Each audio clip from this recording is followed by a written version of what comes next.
Warga Gaza bersaksi sejak awal gencatan senjata hingga hari ini, Zionis Israel tidak pernah berhenti menyerang baik siang maupun malam. Kompleks Al Zaitun merupakan tempat tinggal warga Gaza yang rumahnya hancur akibat genosida Zionis Israel.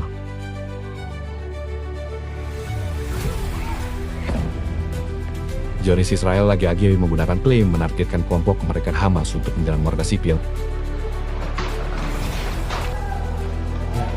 Padahal klaim ini tidak pernah terbukti, terlebih sejak sekitar 3 bulan lalu seharusnya berlaku gencatan senjata. Di masa gencatan senjata ini, Zionis telah membunuh sekitar 600 warga Palestina.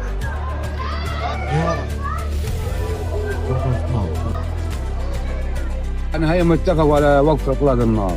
أنا من السكان من الحي المنطقة هذه الزيتون. من يوم ما وقف لحتى الآن وليش شغال. ما وقفوش إطلاق النار بالمرة. كل يوم بنسمع خبط، بنسمع طخ، بنسمع ضرب، بنصحى على هيك في الليل. وهذول ما لهمش أمان.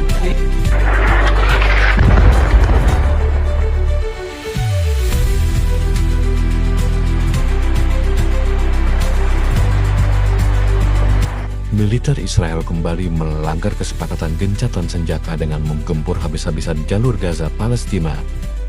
Imbas serangan Israel, lebih dari 23 orang termasuk anak-anak tewas. Secara lebih rinci, 14 orang tewas akibat serangan artileri Israel di lingkungan Tufah dan Zaitun di kota Gaza. 4 lainnya dilaporkan tewas dalam serangan di kamp pengungsi Kisan Abu Raswan. 2 orang lainnya tewas akibat serangan udara Israel di kamp tenda pesisir Al-Mawasi. Kontributor Al Jazeera di Gaza, Tarek Abu Azom, juga mengatakan rumah warga tak luput jadi sasaran pasukan Israel. العمارة تقريبا انقصفت واقع على تصلح السكن، بس في ناس غلابة قاعدة في قلبها من كثر انه ايش؟ من كثر المخيمات مليانة، الشوارع مليانة، لجؤوا يقعدوا فيها بين منها مقصومة وبين خربانة. اللي قاعدين فيها الناس غلابة، لا لهم في الجهاد ولا لهم في فتح ولا لهم في حماس ولا لهم في اي تنظيم ولا لهم في حدا، انهم ارزاقيين بتغزقوا بيروحوا على دورهم بيقعدوا في دورهم، لكن اجت اشارة اخلاء كلها في خلال نص ساعة، فض العمارة لا اخذوا ابيض ولا اخذوا اسود، سحبوا حرموا طولهم اخذوا اولادهم وطل. Sejak gencatan diterapkan pada Oktober lalu, pasukan Israel telah membunuh 520 warga di Palestina. Sebelum gencatan, Israel meluncurkan agresi ke Gaza sejak Oktober 2023.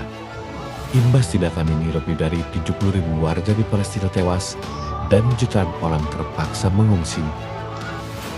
Dan Bulan Sabit Merah Palestina mengatakan salah satu korban adalah petugas tanggap darurat pertama, Hussein Hassan Hussein Al-Sumairi.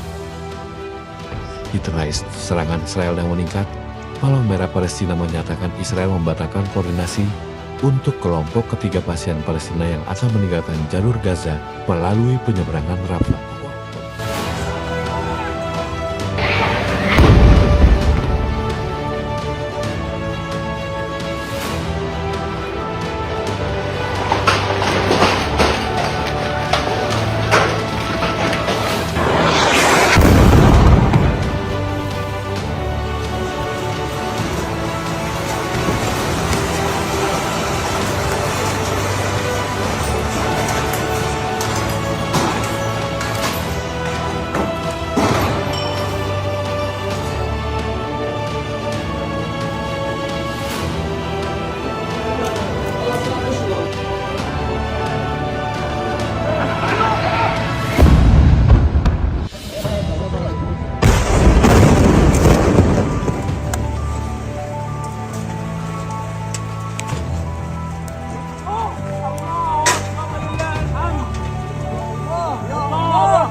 بصرف